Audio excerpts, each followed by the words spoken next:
আসসালামু আলাইকুম প্রিয় দর্শকবিন্দু, আমন্ত্রণ জানাচ্ছি জনতার সময় টিভির সংবাদে। শুরুতেই থাকছে আন্তর্জাতিক সংবাদ শিরোনাম।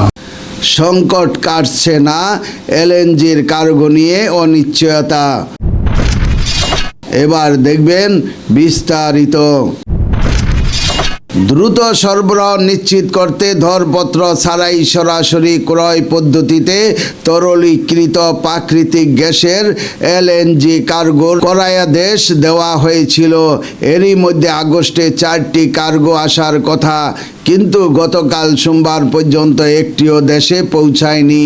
কবে আসবে সেটিও নিশ্চিত নয়।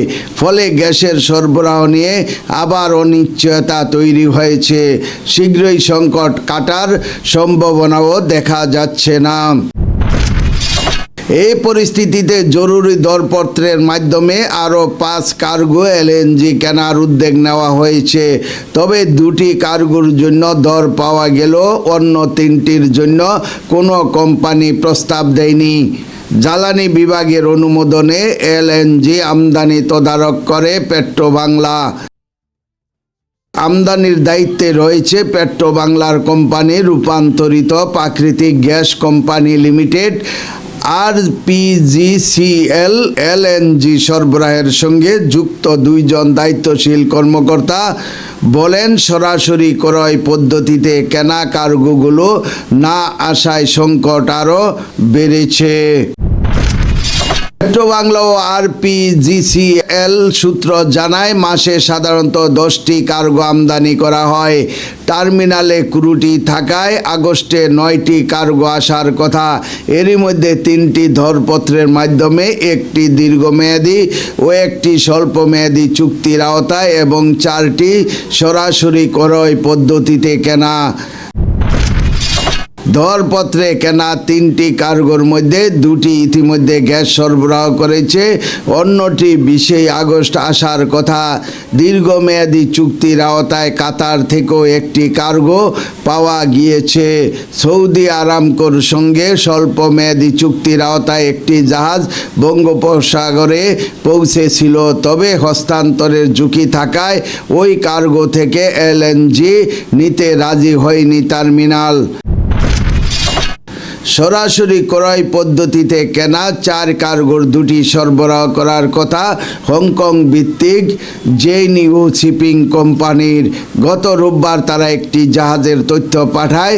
সংশ্লিষ্ট কর্মকর্তারা বলেছেন, জাহাজটি যুক্তরাষ্ট্রের নিষেধাজ্ঞার তালিকায় রয়েছে। এটি গ্রহণ করলে পরবর্তী সময়ে অন্য জাহাজও আন্তর্জাতিক কোম্পানির সঙ্গে বাংলাদেশের লেনদেনে জটিলতা দেখা দিতে পারে। এই আশঙ্কায় সরকার জাহাজটি নিতে রাজি হয়নি। অন্য 3 কার্গো সরবরাহের সময়ও এখনও নিশ্চিত করেনি সংশ্লিষ্ট কোম্পানিগুলো। তারা সময় পিছিয়ে সেপ্টেম্বরে সরবরাহের অনুমতি চাইতে পারে। বিদ্যুৎ, জ্বালানি ও খনিজ সম্পদ প্রতিমন্ত্রী অনিন্দ্র ইসলাম অমিত গতকাল রাতে বলেন, সরাসরি ক্রয় পদ্ধতিতে ত্রয়োদশ পাওয়া সরবরাহকারীরা প্রয়োজনীয় কাগজপত্র তৈরি, ডকুমেন্টেশন ও আনুষ্ঠানিকতা শেষ করতে পারেনি। তাদের জাহাজ না আসায় ইতিমধ্যে দরপত্র আহ্বান করে নূতন এলএনজি জাহাজ আনা হচ্ছে। সরবরাহ ধরে রাখা যাবে, কোনো সমস্যা হবে না। আগস্টের শুরুর দিকে যুক্তরাজ্য ভিত্তিক ব্ল্যাক কিউব ইন্টারন্যাশনালের কাছ থেকে 2 কার্গো, ওমান ভিত্তিক ম্যাক্সওয়েল ইন্টারন্যাশনাল এসসিপিসির কাছ থেকে 2 কার্গো এবং হংকং ভিত্তিক জেনিউ শিপিং কোম্পানির কাছ থেকে 2 কার্গো এলএনজি কেনার সিদ্ধান্ত হয় সরাসরি ক্রয় পদ্ধতিতে।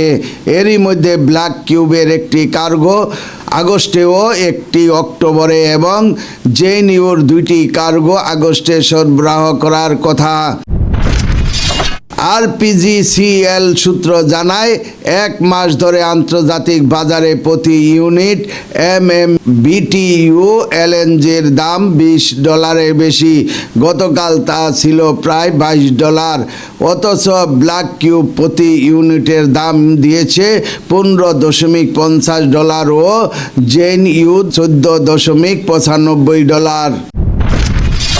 এলএনজি খাতের সংশ্লিষ্ট কর্মকর্তারা বলেছেন, বাজার দরের তুলনায় অনেক কম দামে সরবরাহের প্রস্তাব পাওয়ার পর কোম্পানি কার্গোর উৎস প্রস্তাবিত জাহাজ সম্পর্কে আরও সতর্কতার সঙ্গে যাচাই করা দরকার ছিল।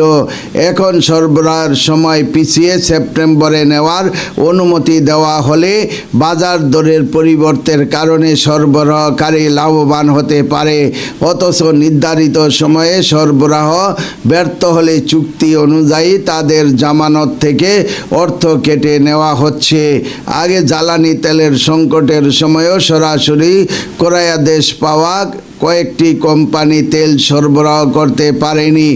এরপরও নিয়মিত সরবরাহকারীদের মধ্যে দরপত্র না ডেকে নতুন কোম্পানিগুলোকে সরাসরি এলএনজি সরবরাহের কাজ দেওয়া হয়।